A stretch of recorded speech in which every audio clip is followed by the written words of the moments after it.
सतत 5 दिवस रोज 15 ते 20 बायकांना मी एक प्रश्न विचारला की तुमच्या सासूची अशी एखादी चांगली गोष्ट किंवा गुण मला सांगा जो तुम्हाला खूप आवडतो, आणि अशा 2 वाईट गोष्टी किंवा गुण मला सांगा जे तुम्हाला अजिबात आवडत नाही.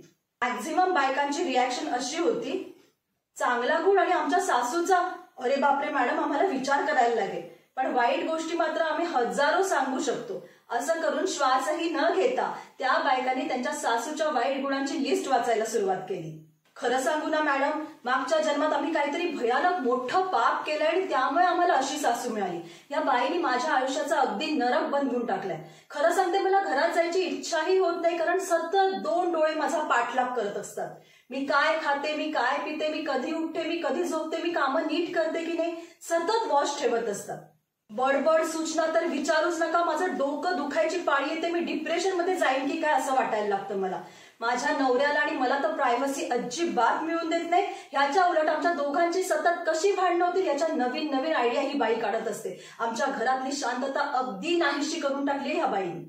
थोड्याफार फरकाने तुमचेही प्रॉब्लेम जर असेच असतील तर आजचा हा व्हिडिओ खास तुमच्यासाठी आहे, आणि हा तुम्ही थोडाही स्किप न करता काळजीपूर्वक अगदी शेवटपर्यंत बघा. कारण आजच्या ह्या व्हिडिओमध्ये आपण बघणार आहोत तुमच्या सासू बरोबरचे तुमचे हे प्रॉब्लेम्स अगदी शांतपणे कोणतंही भांडण न करता कसे हँडल करायचे हे सांगणारा, त्याचप्रमाणे तुम्हाला मनशांती मिळवून देणारे ऍक्शन प्लॅन्स. पण त्याआधी नमस्कार, मी डॉक्टर अपर्णा प्रल्हाद निजाई आपल्या सखीपर्णा या चॅनलमध्ये तुम्हा सगळ्यांचं खूप मनापासून स्वागत करते. तुम्ही जर या चॅनलवर नवीन असाल तर तुम्ही या चॅनलला नक्की सबस्क्राईब करा आणि समोरचं बेल आयकॉनचं बटन दाबायला अजिबात विसरू नका. या व्हिडिओला जास्तीत जास्त लाईक आणि शेअरही करा. कोणत्याही समस्येतून किंवा संकटातून जर आपल्याला आपली सुटका करून घ्यायची असेल तर त्या समस्येच्या मूळ कारणापर्यंत आपल्याला पोहोचायला लागतं आणि त्या कारणावर इलाज करायला लागतो. जसं की माझं माझ्या सासूशी अजिबात पटत नाही, माझी सासू माझा रागराग करते. याची 3 कारणं असू शकतात. एक तर माझ्या सासूचा स्वभावच रागीट आहे, किंवा तिची काहीतरी पास्ट हिस्ट्री आहे, म्हणजे तिच्या सासूने तिला असं वागवलं म्हणून ती मला सून म्हणून अशी वागवते. किंवा माझी सून कशी असावी म्हणजेच तिची ड्रीम डॉटर इन लॉ ह्या कल्पनेमध्ये मी अजिबात फिट बसत नाही म्हणून ती माझा रागराग करते. जर तुमच्याकडेही हीच कारणं असतील तर त्या कारणांशी कसं डील करायचं ह्याचा ऍक्शन प्लॅन आपण पुढे बघणारच आहोत. पण कधी कधी चौथंही कारण असू शकतं, ते म्हणजे घरातली सून म्हणजे तुम्ही स्वतः. मला माहितीये की आता तुमच्यापैकी अनेक जणींच्या कपाळावर आठ्या पडल्या असतील आणि तुम्ही म्हणत असाल, मगाशी तर ही बाई सांगत होती की आम्हाला चांगला सासूला सुधारणारा ऍक्शन प्लॅन सांगते आणि आता आमच्या चुका काढायला बसलीये, जाऊ दे तिचा हा व्हिडिओ. असं म्हणून हा व्हिडिओ अजिबात सोडून जाऊ नका, कारण ही गोष्ट अतिशय लक्षात घेण्याजोगी आहे की आपण आपल्या समोरच्या माणसाला, मग ती सासू असो किंवा आणखीन कोणीही, कधीही सुधारू शकत नाही. आपण सुधारू शकतो ते स्वतःला. मग आपल्याला आपल्या घरामध्ये थोडीशी मनशांती हवी असेल तर आपल्यामध्ये फार मोठे नाही पण छोटे छोटे बदल करायला काय हरकत आहे. आपण सासूच्या चुका काढण्यामध्ये, तिचे दोष शोधण्यामध्ये इतके बिझी असतो की आपणही काहीतरी चुका करत असू हे आपल्याला समजतच नाही. म्हणूनच तुमच्या सासूशी बोलताना तुमची बॉडी लँग्वेज कशी असते, तुमचा स्वर तिच्याशी बोलताना चढतो का, तुम्ही रागात तिला उत्तरं देता का, ही खूप शिकलेली आहे, एवढ्या मोठ्या मॅनेजरच्या पदावर आहे, ही कोण आली मला शहाणपणा शिकवणारी, अशी तुच्छतेची भावना तर तुमच्या वागण्या बोलण्यात नसते ना, हेही तपासून बघा. या चुका जर तुमच्याकडून अनवधानाने घडल्या असतील तर त्याच्यावरही कसं हँडल करायचं हे सांगणारा ऍक्शन प्लॅन आता आपण बघणारच आहोत. तर चला आता सुरुवात करूया मुख्य विषयाला. आमच्या आईनं माझ्याबद्दल आमच्या कामवालीकडे, शेजाऱ्यांकडे, नातेवाईकांकडे असंख्य खोट्या नाट्या गोष्टी सांगत असतात. जसं की मला कसा स्वयंपाक करता येत नाही, मी कशी घरामध्ये उद्धटासारखी वागते, 1 ना 2 हजारो गोष्टी. सासूच्या या गॉसिपिंग मागे मुख्य कारण असतात 2.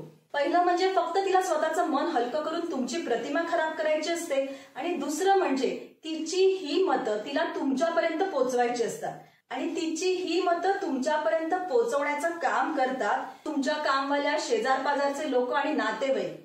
ही लोक म्हणजेच मंथरा टाईप लोक. मंथरा म्हणजे कैकेयीची दासी, जिनी कैकेयीच्या मनामध्ये प्रभू रामचंद्रांच्या बद्दल विष कालवून त्यांना 14 वर्षाचा वनवास घडवला. म्हणूनच तुमचं ऑलरेडी खराब असलेलं नातं अजून खराब करणाऱ्या या मंथरा टाईप लोकांना दूर ठेवणारा हा ऍक्शन प्लॅन तुम्ही जरूर अंमलात आणा. त्या मंथरा टाईप लोकांना गोड शब्दामध्ये सांगा की तुला माझ्याशी कोणत्याही विषयावर बोलायचं असेल ना तर यू आर मोस्ट वेलकम, पण माझी सासू माझ्याबद्दल तुला काय काय सांगते हे ऐकण्यामध्ये मला अजिबात इंटरेस्ट आहे आणि ह्या गोष्टी मला सांगायला तू येत जाऊ नकोस. कारण मला माहितीये माझी सासू तुझ्याकडे कितीही वाईट बोलत असली तरी त्या मनाने अतिशय चांगले आणि प्रेमळ आहे. लक्षात ठेवा, तुमच्या सासूची स्तुती या लोकांकडे करायला अजिबात विसरू नका. कारण ही लोक ही गोष्ट तुमच्या सासूला 100% जाऊन सांगतात, कारण त्यांना कुठूनही आग लावायची असते. जरी त्यांनी ही गोष्ट तुमच्या सासूला सांगितली नाही तरी त्यांच्या मनात ही मात्र गोष्ट येतेच की अरे हिची सासू हिच्याबद्दल इतक्या वाईट गोष्टी सांगते, ही मात्र सासूबद्दल इतकं चांगलं बोलते, ह्याचा अर्थ ही पार्टी नाही तर ती पार्टी खराब आहे आणि तुमची प्रतिमा कायम राहते. आणि तुम्ही घेतलेला हा स्टँड एकदा का तुमच्या सासूपर्यंत पोहोचला तर माझी मत आता सुनेला कळणारच नाहीत. हे कळल्यावर ती ह्या पद्धतीचं बोलणं बंद करते. तिने जरी तुमच्याबद्दल वाईट बोलणं बंद केलं नाही तरी सासूची ही वायफळ मतं तुमच्या कानापर्यंत न पोहोचल्यामुळे तुमची मनःशांती तर कायम राहते.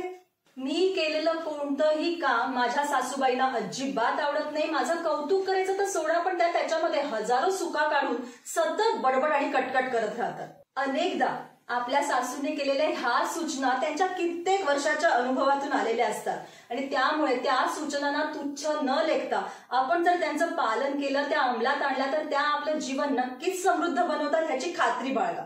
पण कधी कधी काही माणसं अशी असतात की त्यांना मीच करेन ते बरोबर आणि तू केलेलं सगळं चूक असं वाटत असतं. म्हणूनच त्यांना तुम्ही केलेली कोणतीही गोष्ट पटत नाही, त्या गोष्टीचं त्यांना कौतुकही वाटत नाही. अशा स्वभावाची जर तुमची सासू असेल तर त्याच्यासाठी राहील हा ऍक्शन प्लॅन की माझी सासू माझं कधीतरी कौतुक करेल, मला चांगलं बोलेल, ही अपेक्षा तुम्ही कायमची सोडून द्या. त्यांची कटकट बडबड पूर्णपणे इग्नोर करा. तुमचं काम एक कर्तव्य म्हणून करत राहा आणि मोकळ्या व्हा. किंवा करा अशी एक युक्ती जी ह्या सुनेनी केली. सकाळी उठल्या उठल्या पूर्ण घर झाडलंच पाहिजे या सासूच्या आज्ञेचं सून अगदी मनापासून पालन करत. पण सुनेनी झाडलेलं घर परत एकदा सासू झाडायची आणि वरती बडबडही करायची. हिला साधा धडकचराही काढता येत नाही. प्रत्येक कामामध्ये ती सुनेला असेच टोमणे मारायची. सून अगदी वैतागून गेलेली होती. सुनेला दिलेल्या सल्ल्यानुसार सुनेनी पुढचे काही दिवस घर झाडणं पूर्णपणे बंद केलं. तू घर का नाही का झाडत या सासूच्या प्रश्नाला तिने अगदी गोड आवाजात उत्तर दिलं, आई मी सकाळी उठते, चहाही न पिता घर झाडते आणि त्याच्यानंतर परत एकदा तुम्ही घर झाडता.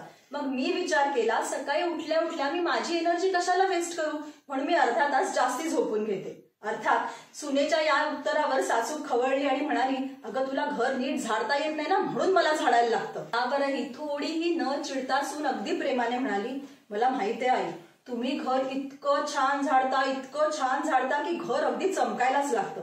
म्हणूनच जर आपलं घर स्वच्छ ठेवायचं असेल तर घर झाडण्याचं हे काम मी करण्यापेक्षा तुम्हीच केलेलं बरं. सुनेच्या या शांत उत्तरावर अर्थातच सासूचा भडका उडाला. तिने बडबड करायला सुरुवात केली. त्याच्यानंतरही सुनेनी परत कचरा काढायला सुरुवात करावी ह्याच्यासाठी असंख्य प्रयत्न केले. पण सुनेनी शांतपणे दुर्लक्ष केलं, पण झाडूला मात्र अजिबात हात लावला नाही. त्याच्यावरनं सासू जे काही समजायचं ते बरोबर समजली आणि त्याच्यानंतर सुनेच्या कामांच्या मध्ये ढवळाढवळ करणं, सुनेला टोमणे मारणं तिने अगदी पूर्णपणे नाही पण हळूहळू कमी केलं. भांडण न करता, वादावादी न करताही डोकं कसं चालवायचं हे तुम्हा सगळ्यांना कळलंच असेल. खरं तर सासू आणि सून हा विषयच इतका मोठा आहे आणि त्याच्यावर बोलण्यासारखं इतकं आहे की ते एका व्हिडिओमध्ये होऊच शकत नाही. म्हणूनच आजचा हा व्हिडिओ तुम्हाला कसा वाटला हे मला नक्की कळवा. हा व्हिडिओ शेवटपर्यंत बघितल्याबद्दल धन्यवाद.